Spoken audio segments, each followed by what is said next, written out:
I now finally saw 28 Days Later, where I bought a Blu-ray copy to play on my PS4.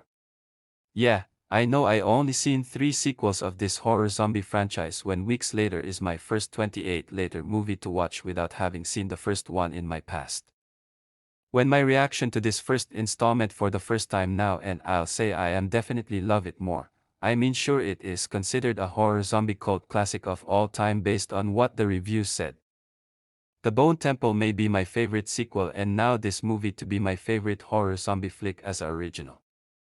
The biggest positive I got is Jim, one of the easily best protagonists ever developed in this movie. He had a good moments and good dialogues, even he can complain about drama issues, but almost ruined his likability as a character.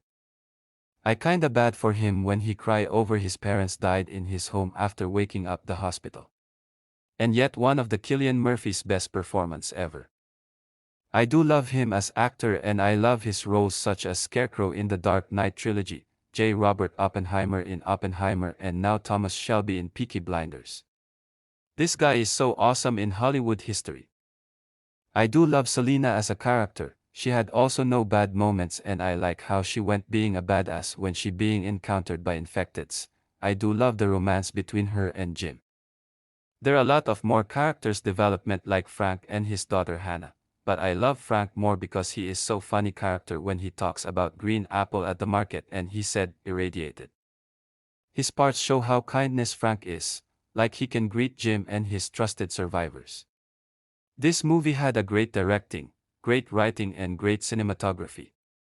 Danny Boyle and Alex Garland were both very genius for their grounded take on horror zombie genre. Danny knows how to filming the film and Alex knows how to write multiple papers of the script. Infecteds in this movie were still horrifying, like how they're so fast to chasing survivors due to lack of control their emotions by the rage virus.